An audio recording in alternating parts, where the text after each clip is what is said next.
Hey guys, and welcome back to my channel. If you're new here, welcome. My name is Favour Mkpuruoma and this is Chat with PJS. Please subscribe to my channel, like this video, comment and share so that we'll just get to 200 subscribers. Thank you so much. So today, according to the title of this video, you already know what I'm here to talk about, and as you have already noticed, I'm not in my normal hyped mode or hyper mode, because this is a topic that I can really relate with, and I know a lot of other people relate with it too. Okay, so a few days ago I was just preparing for Sunday service and I just began to think, I'm like, why is church like this? Why is church like this?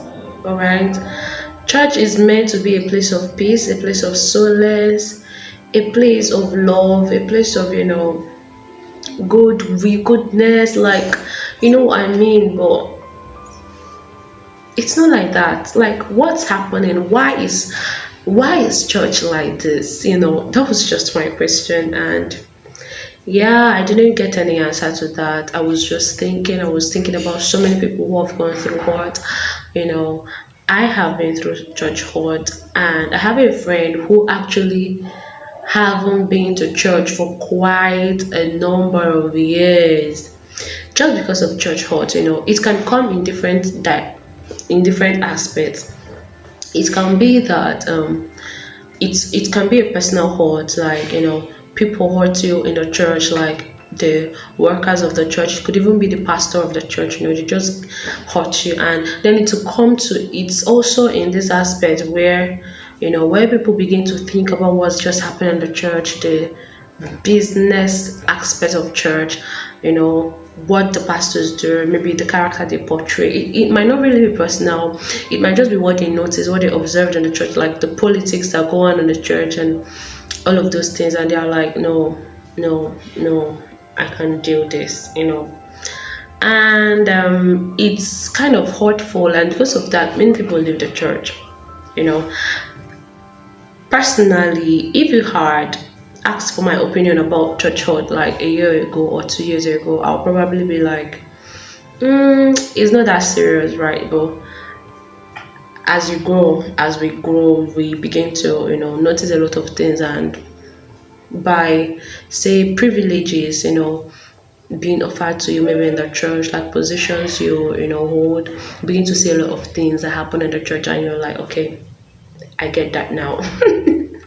So yeah, I for one have a lot of experiences when it's come to church hurt. So personally, humanly speaking, I don't want to go to church anymore.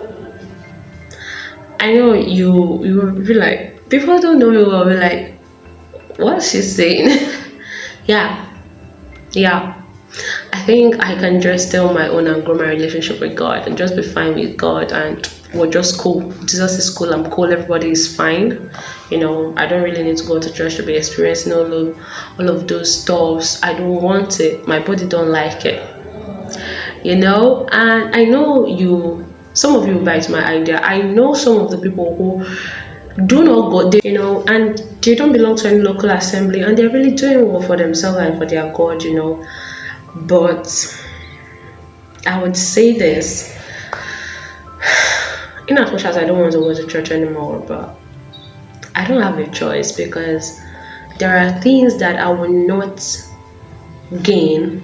There are heights I might not be able to gain in my spiritual walk with God if I don't belong to a local assembly. God actually has a reason for allowing us be in churches. Like, even in the Bible, in the New Testament, they belong to a church.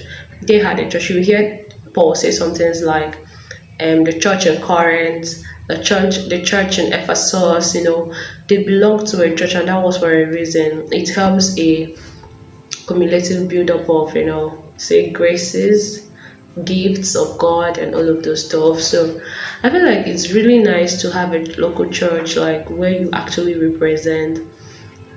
And another thing that I really love about the church is that there are good people in the church. They are actually very nice people. Like, I've met great people from the church, and these people are really helpful to me, and I know that if I had stayed in my door in my room trying to serve God on my own, I might not be able to get these people, and I might not be able to contact what they carry. All right, so I've met really great people in the church, but like I said before, humanly speaking, I don't even want to belong to any church. Maybe just belong to a family of like 5 to 7 people, where we gather, worship God, read our Bible, pray, and just go. That in that case, there will be no need for hurt, because I mean, you guys are few, you know each other, there is bond, there is love, like genuine love that you can even see, which is how it's meant to be in the church of God. But I mean, it's not that way. So I wouldn't advise you watching me right now not to belong to a local church just because of what you've noticed, because of the hurt you've experienced. I would say that know the reason why you were going to church. This is what I tell anybody who cares to listen to me. One of the ways I actually bypass hurt, church hurt especially, is when I I decided in my head that the reason why I'm going to church is not really for anybody. I'm going to the church to just meet with the Lord at that space. There is something that comes with the gathering of brethren. I don't know, but there is something that comes with that, and that is just the reason why I go to church. I just go to church to meet with God, work in that dimension of His power, of His self. That's just the reason. So even when let me just share this story. So one of the days I went to the church, and after the church service was really, really nice, and after church, the normal shenanigans of taking pictures, making videos, and all of that. So that was what I was doing with one of my friends who I've not seen for a very long time. And so he was like, let's take some pictures, let's make some videos, and all of that. And I'm like, okay, fine. And we just started taking pictures, and we were making videos. And then one of the workers in the church came by. We are not friends. I don't know this guy from Adam. I don't know him from anywhere. I just know that he's a worker in the church. See him standing at the doorpost, so he's probably an usher. And just that we don't have any contact, no connection. And so he stopped by. I was like, look at you are making video. Like, he just made a lot of comments about my weight, about my body, just body shaming me practically in front of everybody. And I just said, okay, I just went home, and that was it. I was like, okay, I felt so bad. I'm like, okay. And that is how it is for a lot of us. You go to the church, you receive the word of the Lord, you receive every good thing. And then just immediately after service, someone from the church hurts you, gets you angry, and then you go home, and all those things that you gain it's just so frustrating. And I'm not even here to say that you don't have any right to feel angry. You have the right to feel angry. You have the right to threaten to leave the church. But how many churches will you continue to leave? I mean, unless you don't want to go to church, and if you're being sincere with yourself, you'll know that it's really difficult to build your spiritual life on your own without belonging to a local assembly, without belonging to a family, the family of God.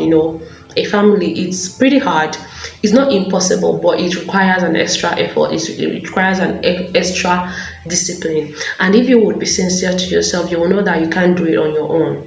I mean, you can't just do it on your own. People who do these things on their own, they are putting in extra effort. All right, they are putting in extra effort, and yeah, I know a lot of us, we don't want to put in extra effort. That's kind of extra effort, you know what I mean? So belonging to a church is really great. It has more advantages. The Bible says in Hebrews chapter 10 verse 25, I'm going to put it on the screen. It said, do not neglect the gathering of brethren, something sharp. But that's the main point. Do not neglect the gathering of brethren. It is amazing. It's amazing. So if you are watching me and you feel hurt because of the church, maybe they gossiped you, they body shame you, there is a lot of, in fact, I feel like most of the things the society complain about is found in the church. Yeah. that I just feel like that it's found in the church. It's found among brethren. So you have to have in mind that the people you find in the church are also human beings. Human beings.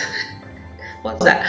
They are also human beings, and they have flaws, and they have imperfections, and they are dealing with it. Some of them are genuinely growing. I myself, I must have hurt somebody in one way or the other, but I'm very, very sure I can categorically tell myself that I have not hurt someone like deliberately. I don't do that. I have the love of God in me. I have the love of Christ. So I'm so intentional about the words I say to people.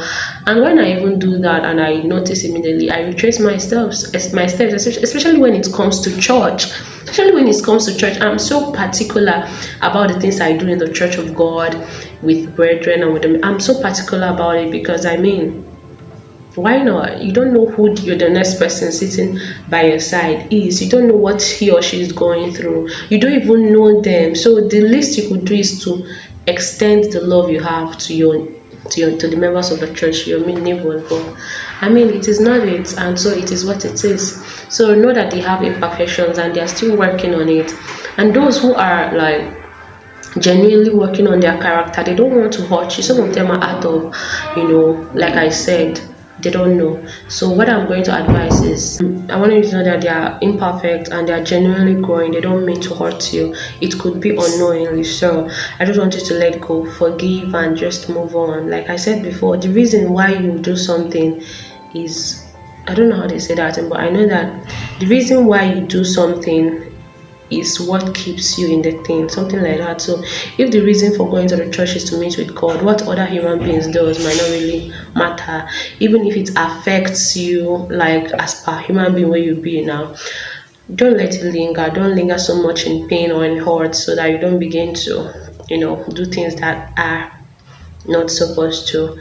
I hope this makes you well, actually, and I hope the Lord helps your heart. I hope the Holy Spirit just breathes on this word and help you know that it could be hard, but please get a local church, forgive, and just move on.